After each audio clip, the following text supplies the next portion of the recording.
अभी हम लोगों ने कुछ ग्राफ्स देखे थे। यहां पर भी मैंने कुछ ग्राफ लिए हैं और एक बहुत ही मजेदार क्वेश्चन लिया है। सबसे पहले आइए हम ग्राफ को समझते हैं।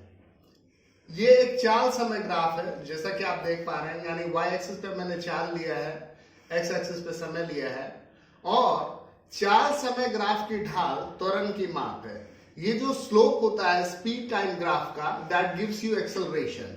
अब देखिए मैंने कैसे निकाला है। त्वरण क्या होता है? वेग में परिवर्तन की दर को त्वरण कहते हैं। तो स्पीड शुरू में अगर ओए देखें तो कितना है स्पीड? 5 मीटर पर सेकेंड। और अगर हम ओबी की बात करें तो वो कितना है? 10 मीटर पर सेकेंड। यानी इसमें चेंज कितने का आया है? चेंज है एबी के बराबर। 10 में से 5 गया तो 5, जिसे कि हम सीडी से दिखा पा रहे हैं। और अगर हम टाइम में चेंज की बात करें, तो 4 से 2 टाइम में चेंज कितना आया है? ये डी के इक्वल्स, डी क्या है आपको? ओडी कितना है? 4 और ओई कितना है? 2। तो ये चेंज कितना आ गया? 2 का। तो यानी 5 डिवाइडेड बाय 2, 2.5 मीटर पर सेकेंड स्क्वायर एक्सेलरेशन हो गया। एक और बात आपको ध्यान देना है कि चाल समय ग्राफ के अंदर का क्षेत्रफल दूरी की माप करता है। The area under the velocity time graph gives you distance travelled. यानी यहां पर ये जो ट्राइंगल ए बी ओ बन रहा है, अगर आप इसका एरिया निकाल लेंगे तो वो आपको डिस्टेंस कवर्ड देगा। आपको पता है कि ट्राइंगल का एरिया क्या होता है? Half into base into height. यहाँ पे बेस कितना है? 4 और हाइट क्या है? एबी के इक्वल्स, और एबी क्या है? 10 मीटर। तो half into 4 into 10 that is 20 metre. अब यहां पर हमने एक क्वेश्चन लिया है। यहां क्वेश्चन में कह रहा है दिए गए चाल समय ग्राफ का अध्ययन करो और प्रश्नों का उत्तर दो। आप इस ग्राफ को देख पा रहे हैं। यहां पर y एक्सिस पे चाल लिया गया है जो कि मीटर पर सेकेंड में, स्पीड मीटर पर सेकेंड में है। यहां नीचे टाइम लिया गया है। मैंने सारे पॉइंट्स की लेबलिंग की है, ए बी सी डी और ई। यहां पे टाइम इन सेकेंड। सबसे पहले पूछा गया है कि ओए द्वारा किस प्रकार की गति को दर्शाया गया। अगर आपने मेरा पिछला वीडियो देखा होगा तो आपको पता है कि ये यूनिफॉर्म एक्सेलरेशन, एक समान त्वरण का केस है। तो यहां पर हम क्या लिखेंगे? एक समान त्वरण, जिसको इंग्लिश में कहेंगे यूनिफॉर्म एक्सेलरेशन। Uniform acceleration.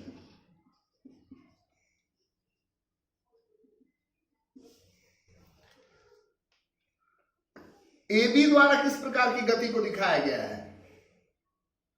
तो यहां आप क्या देख रहे हैं? अगर हम यहां पर बात करें कि पॉइंट A पे वेलोसिटी कितनी है, तो वो है 6 मीटर पर सेकेंड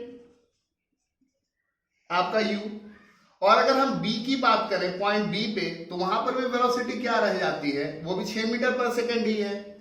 यानी V जो है वो भी 6 मीटर पर सेकेंड है। और अगर इसमें हम टाइम की बात करें तो टाइम कितना है? B के कॉरस्पॉन्डिंग अगर हम टाइम लेते हैं तो वो आता है 10, और अगर हम A के कॉरस्पॉन्डिंग टाइम लें तो वो आता है 4। यानी टाइम का गैप अगर हम देख लें तो ये आपको 6 सेकेंड है। यानी ये A इक्वल्स क्या होता है? V minus you by T. V है 6, U है 6 और टाइम है 6। 6 माइनस 6 0 बाई 6 यानी 0 मीटर पर सेकेंड स्क्वायर। यानी ये क्या है? जीरो एक्सेलरेशन, कांस्टेंट एक्सेलरेशन का केस है। फिर पूछता है कि BC में किस प्रकार की गति को दर्शाया गया है? Which type of motion is represented by BC।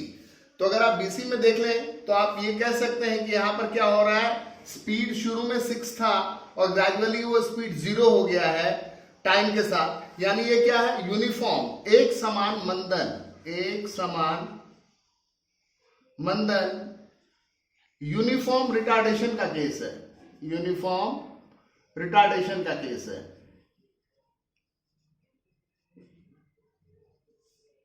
अब बोलता है कि त्वरण की गणना करो, एक्सेलरेशन निकालो। तो एक्सेलरेशन किस पार्ट में हो रहा है? एक्सेलरेशन जो है वो OA पार्ट जो है आपका, ये यूनिफॉर्म एक्सेलरेशन वाला पार्ट है। तो आपका इनिशियल वेलोसिटी क्या है? इनिशियल वेलोसिटी है 0। फाइनल वेलोसिटी कितनी है आपकी? 6। पॉइंट A के कॉरस्पॉन्डिंग आपका स्पीड आ रहा है कितना? 6। तो V है आपका 6 मीटर पर सेकेंड। और टाइम क्या है 0 to 4, यानी ये टाइम का बीच का गैप कितना दे रहा है आपका 4 सेकेंड। तो t आपका हो गया 4 सेकेंड। a बस क्या होता है v minus you divided by t, यानी 6 minus 0 divided by 4, that is 6/4, यानी 1.5 मीटर पर सेकेंड स्क्वायर। अब बोलता है मंदन की गणना करो, कैलकुलेट रिटार्डेशन। तो मंदन किस पार्ट में हो रहा है, रिटार्डेशन किस पार्ट में हो रहा है, B to C के पार्ट में। यहां से यहां तक रिटार्डेशन का केस है। तो यहां पर अगर हम आपका U देखा जाए, शुरू में B पॉइंट पे U क्या है आपका 6 मीटर पर सेकेंड।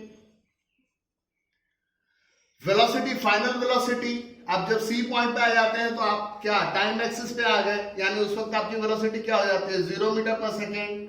और अगर हम टाइम देखें तो टाइम क्या है, यहां 10 यहां 16, 10 और 16 के बीच में टाइम का गैप कितना है 6 सेकेंड, तो यानी टाइम हो गया 6 सेकेंड। फिर यहां पर भी a क्या हो जाएगा v minus you by T, यानी 0 माइनस 6/6 माइनस 6/6, यानी -1 मीटर पर सेकेंड स्क्वायर। ये नेगेटिव साइन क्या देता है, ये नेगेटिव साइन रिटार्डेशन देता है। अब हमें क्या निकालना है, कुल चली गई दूरी की गणना करो, फाइंड टोटल डिस्टेंस ट्रैवल्ड। अगर टोटल डिस्टेंस ट्रैवल्ड की बात हम करें तो बेसिकली हमें क्या निकालना होगा, OABC, इस ट्रेपीजियम का एरिया निकालना होगा। इस ट्रेपीजियम का एरिया हम दो तरीके से कैलकुलेट कर सकते हैं। सबसे पहले तो इस ट्रायंगल का एरिया, इस रेक्टेंगल का एरिया और इस ट्रायंगल का एरिया, अगर हम इन तीनों को निकाल करके ऐड कर दें तो हो जाएगा, नहीं तो हम सीधा सीधा ट्रेपीजियम का एरिया निकाल करके भी कर सकते हैं। तो हम दोनों ही तरीके से करके देख लेते हैं। केस ये, जब हम निकाल रहे हैं triangle area, triangle ADO plus area rectangle ABED plus area triangle BEC, half. ADO के लिए बेस कितना है 4 और हाइट कितनी है 6।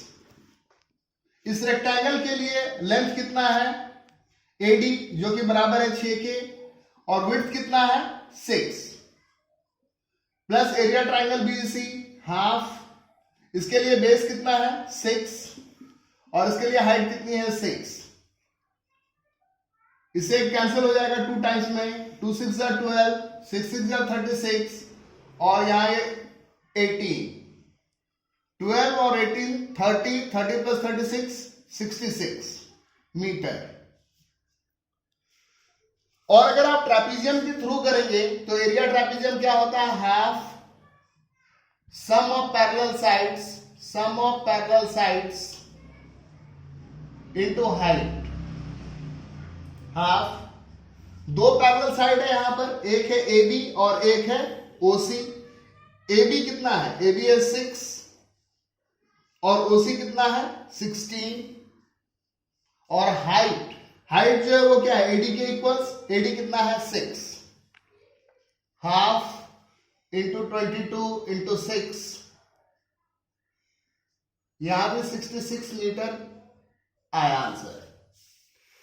पार्ट जी में क्या पूछ रहा है, पार्ट जी में पूछ रहा है A से B तक कितना डिस्टेंस चला गया वो आपको निकालना है। A to B कितना डिस्टेंस कवर हुआ है वो आपको निकालना है। तो बेसिकली आपको क्या करना है, एरिया रेक्टेंगल ABED कैलकुलेट करना है, जो कि क्या होगा L इंटू B। L है आपका 6 और B है आपका 6, यानी 36 metre. Thank you, keep watching, keep learning.